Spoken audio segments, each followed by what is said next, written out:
અમરેલીના લાઠી road bypass પાસે spa સેન્ટરમાં જનતા રેડ। નમસ્કાર, સહજ સંદેશ સાથે હું છું ગોપાલ ભેસાણી। અમરેલી શહેરના લાઠી રોડ બાયપાસ નજીક આવેલા એક સ્પા સેન્ટરને લઈને સ્થાનિકોમાં ભારે ચર્ચા જાગી છે। સ્પા સેન્ટરમાં નિયમ વિરુદ્ધ પ્રવૃત્તિઓ ચાલી રહી હોવાના આક્ષેપોને લઈને સ્થાનિકોએ સ્થળ પર પહોંચી જનતા રેડ કરી હોવાના ઘટના સામે આવી છે। ઘટના સ્થાનિક લોકોના આક્ષેપ મુજબ સ્પા સેન્ટરમાં અજાણ્યા લોકોની અવરજવર રહેતી તેમજ જરૂરી લાયસન્સ અને મંજૂરીઓ અંગે પણ સવાલો ઉઠી રહ્યા છે।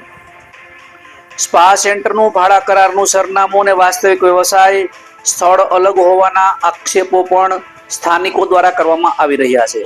સ્થાનિકોએ એવો પણ આક્ષેપ કર્યો છે કે અન્ય સ્થળનું લાયસન્સ બતાવી બાયપાસ વિસ્તારમાં વ્યવસાય ચલાવવામાં આવતો હોવાની શક્યતા છે। બહારના વિસ્તારમાંથી મહિલાઓને બોલાવી ગેરપ્રવૃત્તિઓ ચાલતી હોવાના આક્ષેપો સ્થાનિકો દ્વારા કરવામાં આવ્યા હતા। જોકે આ આક્ષેપોની કોઈ સત્તાવાર પુષ્ટિ સહજ જનસંદેશ કરતું નથી। જનતા રેડ બાદ સમગ્ર મામલાની જાણ પોલીસને કરવામાં આવી હોવાનું સ્થાનિકો દ્વારા જણાવાયું છે। હવે પોલીસ તથા સંબંધિત તંત્ર દ્વારા સ્પા સેન્ટરના લાયસન્સ, રજીસ્ટ્રેશન, ભાડા કરાર, સીસીટીવી ફૂટેજ તથા અન્ય જરૂરી દસ્તાવેજોની તપાસ કરવામાં આવે છે કે કેમ તે બહુ મહત્વનું છે।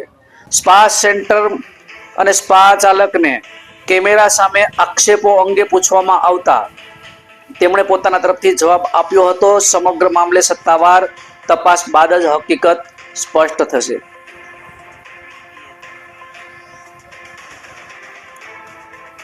સ્પા સંચાલકને કેમેરા સામે આક્ષેપો અંગે પૂછવામાં આવતા તેમણે પોતાના તરફથી જવાબ આપ્યો હતો। સમગ્ર મામલે સત્તાવાર તપાસ બાદ જ હકીકત સ્પષ્ટ થશે। રિપોર્ટર સંજય વાઘેલા, સહજ જનસંદેશ ન્યૂઝ, અમરેલી। અમરેલી નાનું એવું સંસ્કારી શહેર છે અને એમાં બિલાડીના ટોપની જેમ જ્યાં જુઓ ત્યાં સ્પા ખુલી ગયા છે।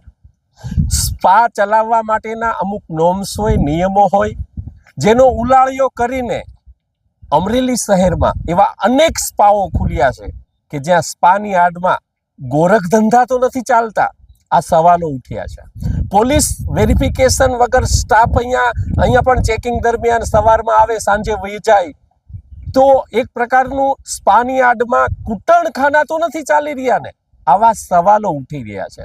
આજે અહીંયા એક સ્પા ઉપર રેડ કરવામાં આવી, જનતા રેડ કરવામાં આવી અને ત્યાં કોઈ પણ પ્રકારના નોર્મ્સ વગર આ સ્પા ચાલતું હતું।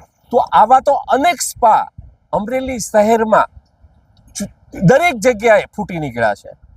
તો અમરેલીની જનતા પણ એવું ઈચ્છી રહી છે કે આ ગોરખ ધંધાઓ અમરેલીમાં બંધ થશે ખરા?